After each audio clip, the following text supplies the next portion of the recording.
Yung pong na-mention po kanina nung nagtanong po si Senator Marcoleta tungkol sa Big One preparedness. Ito po yung master plan po on resiliency, yung Philippine Seismic Risk Reduction Resiliency Project na funded po ng World Bank. Ito po yung existing master plan. Ito po ay natapos nung 20 Yung master plan ninyo para saan po yan? para po sa iba't ibang struktura, para po siguraduhin resilient po siya, no, sa lalo na sa mga malakas na lindol at malakas na ano no na natural occurrences. Yan po, school buildings, hospitals, bridges, roads, kasama po lahat yan. Yan po ang sinusunod po ng DPWH at yan din po ang naging basehan nung paplano ng retrofitting ng iba't ibang mga tulay all over the country. At ano bang prioridad niyo po sa paglalagay ng tulay, ng mga roads? Anong inuuna niyo po sa ngayon? Opo, meron pong listahan ng mga pinaka-problematic na mga tulay. Yan po ay inuuna in order, I guess, in order of priority po, no?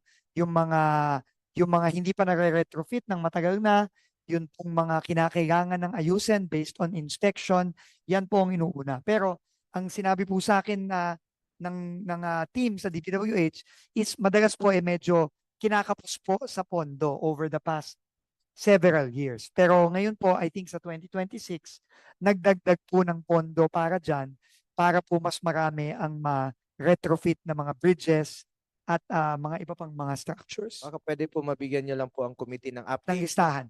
regular updates po sa inyong master plan. Napakahalaga po 'yun.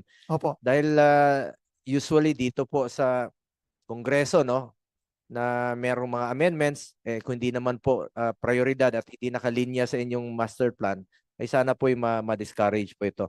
At another topic lang po, Sec Vince, nung panahon po ni former President Duterte, DPWH blacklisted non-performing or scheming contractors. It was reported that almost 30 contractors were blacklisted.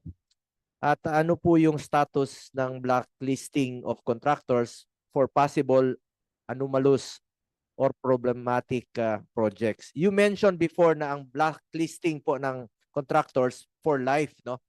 Sana tuluyan niyo po ito. Kung ngayon nadidiscover niyo po sino yung mga ginagawa lang pong negosyo, wala namang kapasidad at talagang naging involved po dito sa kalokohan, sa mga substandard, sa mga ghost projects, totohanin niyo po yung pag-blacklisting for life talaga. Opo. Not Mr. Chair, only blacklisted, but panagutin niyo po talaga. yung pong mga na-involve ngayon dito sa mga maanumalyang flood control projects, yan po talagang iba-blacklist natin for life. In particular, yung mga Diskaya companies. Ano yan po. At susunurin na po natin yung mga iba pang mga gumawa ng mga ghost projects. Kami po ay naniniwala talaga. Lagong-lalo na kapag gumawa ng kahit isa lang na ghost project ang isang contractor, yan po hindi na po dapat pwedeng magtrabaho para sa gobyerno forever. No? At yan po ang policy i-implement natin.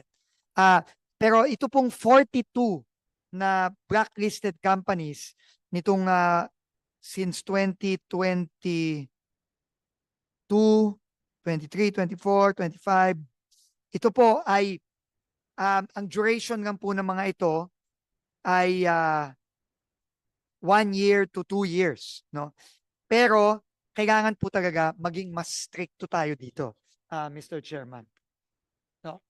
Ang ano po kasi no, under our law now, nung nakaraan po bago napasa yung bagong pasaran po na batas ng ating Kongreso, yung amendments to the Government Procurement Act, before that po, 2 years lang po maximum ang blacklisting.